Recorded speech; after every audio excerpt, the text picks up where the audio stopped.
जिन्होंने हमारी बेटियों के संदूर उजाड़े, हमने उन्हीं की बहन को भेजकर उनकी ऐसी की तैसी कर दी। ऐसे कुछ अल्फाज इस्तेमाल किए हैं बीजेपी के एक सीनियर लीडर मिनिस्टर ने मध्य प्रदेश में। नाज़रीन ग्रामी, उन्होंने जिस शख्सियत के खिलाफ इस तरीके के लफ्जों का इस्तेमाल या चुनाव किया है वो कोई और नहीं बल्कि देश की बेटी कर्नल सोफिया कुरैशी है। जी हां नाज़रीन, ये वही नाम है जिस नाम को आज पूरा हिंदुस्तान जानता है। ना सिर्फ हिंदुस्तान बल्कि बैनुल-अक़वामी सतह पर इस शख्सियत को आज जाना जा रहा है। ये वो शख्सियत है जो किसी भी तारुफ की मोहताज नहीं, एक बेटी जिसे देश की बेटी कहा जा रहा है। और इसी बेटी के लिए इस तरीके के अल्फाज का इंतखाब करना कैसा है आप समझ रहे होंगे। लेकिन जब ये वीडियो मंजर आम पर आती है, इसमें इसी तरीके के अल्फाज का इस्तेमाल किया गया था जिसमें यह दर्शाने की कोशिश की गई कि जनाब पहलगाम में जिन आतंकवादियों ने, जिन टेररिस्ट ने अटैक किया, कर्नल सोफिया कुरैशी उन टेररिस्ट की बहन है। ये मेरा कहना नहीं है, ये उसी मिनिस्टर साहब का कहना है। जब ये वीडियो, जब ये बात हाईकोर्ट तक पहुंची तो एमपी की हाईकोर्ट ने एक तारीखी फैसला देते हुए बताया कि जनाब आप 4 घंटों के अंदर अंदर इस पर कार्रवाई कीजिए, एफआईआर काट लीजिए। जिसके बाद एफआईआर काटने पर मजीद उन्होंने कहा कि जनाब 4 घंटों के अंदर अंदर कट ही जानी चाहिए, कार्रवाई होनी ही होनी चाहिए। अगर आप नहीं करते, कुछ और मामला है, तो हमें हाई कोर्ट से नहीं, अब सुप्रीम कोर्ट से स्टे चाहिए।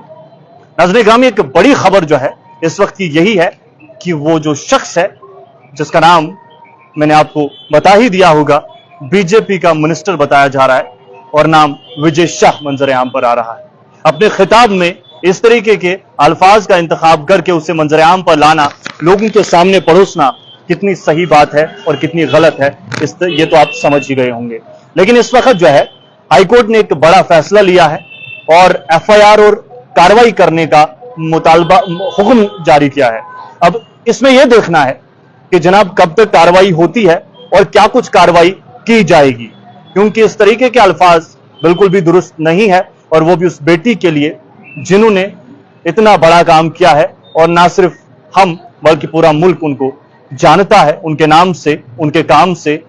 और कई पीढ़ियों की अगर हम बात करें तो उस फैमिली ने देश की खिदमत की है, मुल्क की खिदमत की है। और आज इस तरीके के अल्फाज का इस्तेमाल करना कि जनाब हमने उन्हीं की बहन को वहां भेजकर उनकी ऐसी की तैसी कर दी। ठीक है, उनकी ऐसी की तैसी कर दी, लेकिन उनकी बहन कहने से मुराद क्या है समझ में नहीं आता। आखिरकार हमारी जुबान और इन लोगों की जुबान जो इस तरीके से इस जुबान को चलाते हैं, कब सीधी होगी, इंतजार उसी का है। क्योंकि मुल्क में एक तरफ जिस शख्सियत को सराहा जा रहा है, वहीं दूसरी तरफ इस तरीके के इंसान जो है ऐसे अल्फाज का इंतखाब करके हर किसी को दुख में, गम में और तकलीफ में मुब्तला करते हैं। आपका इस हवाले से क्या कुछ कहना है? अपनी कीमती राय जरूर कमेंट करें। आप सभी का मुकम्मल देखने के लिए बहुत बहुत शुक्रिया।